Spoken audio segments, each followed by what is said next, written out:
खुलुमबाय लोगोफोर गासैखौबो बे गोदान भिडिअ'आव बरायनानै लानाय जाबाय गोदान कन्टेन्टनि गेजेरजों दिनैनि भिडिअ'आव जोङो इन्डियान नेभिया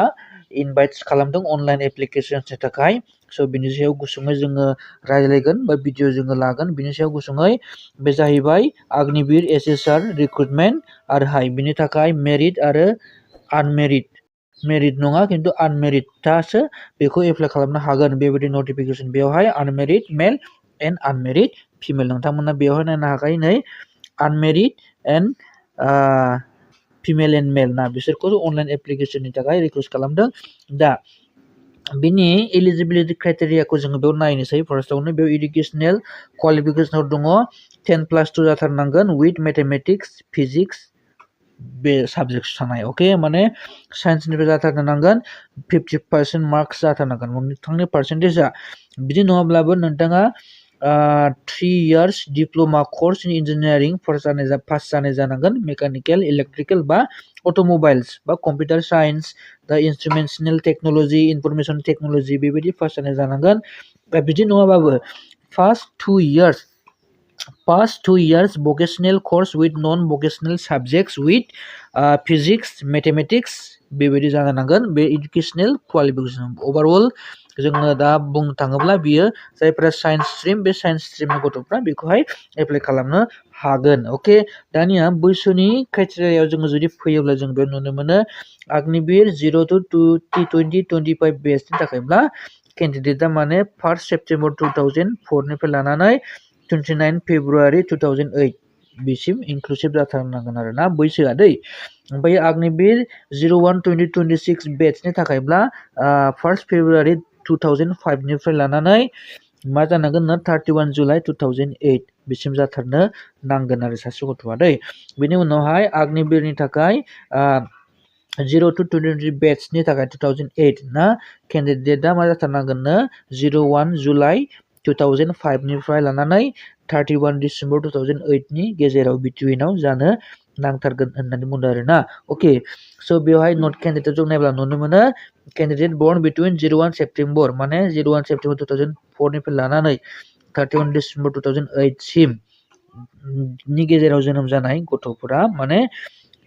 इलिजिबल एप्लाइ खालामनो थाखाय मायाव INET बेवहाय माने इलिजिबल आरो दै बे मार्शियल स्टेटासा जाहैबाय अनलि आनमेरिड इन्डियान मेल थारमाने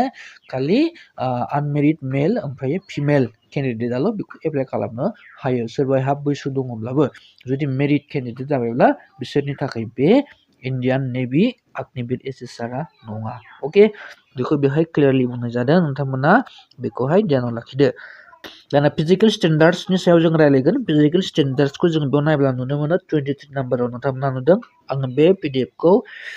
टेलिग्रामाव दालिगोन नोंथांमोननि थाखाय टेलिग्रामखौ आङो कमेन्ट सेक्सनाव होनानै दोननाय जागोन नोंथांमोना बेवहाय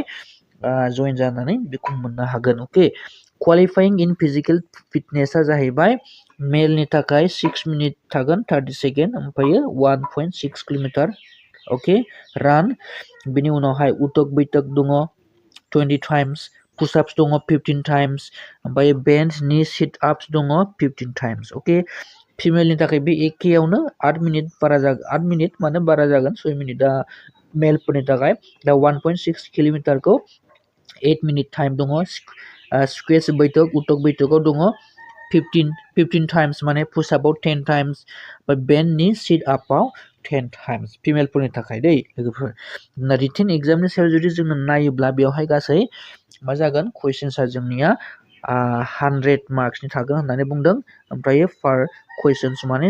0.1 मार्क्स बेबायदि जागोन होननानै बुंदों बे कुइसन पेपारा माने बाइलिंगुअल जागोन हिन्दी आरो इंलिश अके हिन्दी ओमफ्राय गुबुन मोनसेया इंलिश बे मोननैयाव थागोन आरो दै लोगोफोर ओमफ्राय बेयोहाय माने MCQ जागोन माने अबजेक्टिभ कुइसन जागोन माल्टिपल चॉइस बेबायदि कुइसन पेपार जागोन आरो अके बे जाबाय एग्जाम्सनि डिटेल्स क्लियार ना लोगोफोर दानिया जोङो बिनि माखासे डेट्सनि सायाव जोङो रायज्लायगोन अके नैबे 17 नाम्बाराव जुदि जोङो फैयो अब्ला मोनगोन सेलेक्शन प्रसेस दै स्टेज 1 आव 2025 एग्जामआ जागोन जाहैबाय मेनि 25 होननानै बुंदों दै based on the marks obtained in stage 1 दै स्टेज 1 आव जिखिनि मार्क्सखौ मोनगोन ना बै मार्क्सखौ लानानैसो माने माबा जागोन आरो दै ओमफ्राय एप्लिकेशन विन्ड' फर आगनिबल स्टेज 1 बियो ओपन जागोन जोंनियाहाय माने 29 मे मार्चनिफ्राय लानानै 10 एप्रिलसिमनि गेजेराव बिनि एप्लाइआ सोलिबाय थागोन आरो दै लोगोफोर नोंथांमोना बेखौ नायबाय थागोन आङो भिडिअखौ माने गोलाव खालामनो गोसो गैलिया नोंथांमोना बे पिडिएफखौ आंनि चेनेलाव भिजिट खालामनानै कमेन्ट सेक्सनाव जइन जानानै नायनो